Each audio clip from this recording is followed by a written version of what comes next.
Hello, my name's Lesley Atherton, and this next piece of writing is basically all about my dad. It's all true. I was asked to write something personal for a writing group exercise, and this is it. Clothes do not make the man. The clothes are what do it for me, remind me of him, and break my heart before somehow healing it again. I now understand why Dad asked me to help him remove Mum's clothes from the house only the day after she died. I'm guessing that he couldn't bear the intimacy of sharing his home with them any longer. And now I feel the same about Dad's clothes, only it isn't my home where they nestle in neat hanging bunches waiting for their owner. I'm unable to remove the clothes, but I visit them sometimes.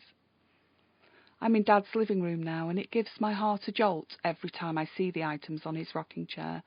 A stunning chair, incidentally handcrafted from storm-damaged elm. I see Dad's neatly folded braces, cord pants, sleeveless pullover, and checked shirt, the last real clothes he wore in life. When he was admitted to hospital, I brought them home and washed them all, laying them out to take back for him when he was discharged, but that day never came. And the clothes lie expectantly, waiting for him, as I do.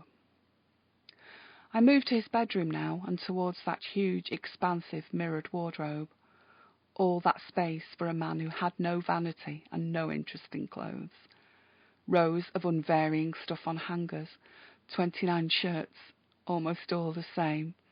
9 sleeveless jumpers in various muted shades of brown and blue.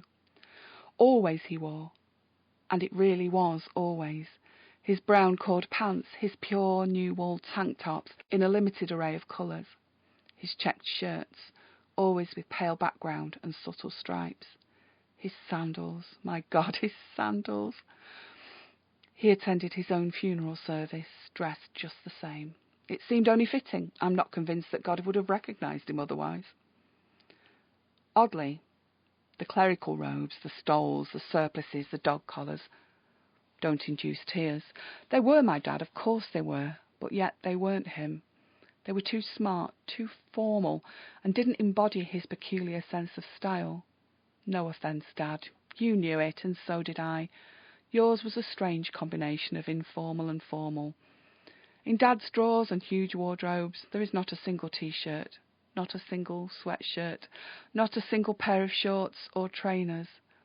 Yet, despite him wearing pants and a shirt and a sports jacket near enough every day for the last 30 years, he earned the nickname Compo, due to his complete lack of sartorial elegance. It wasn't what he wore, it was how he wore it.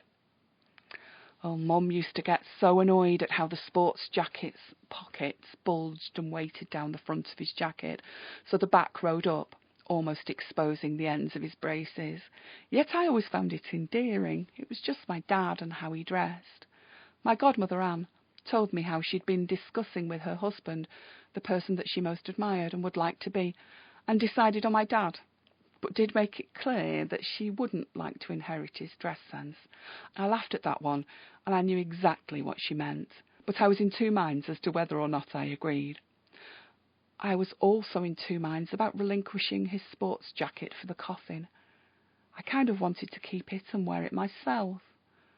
So I guess I'm more like him than I realise, and I'm happy that way.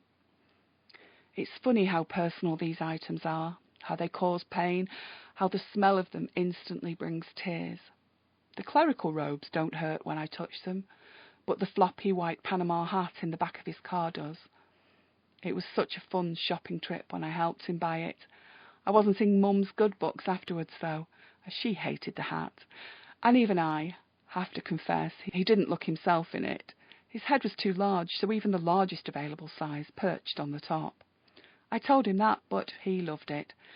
And I've often wondered if it was the anti-style comedic value that he liked so much. Probably.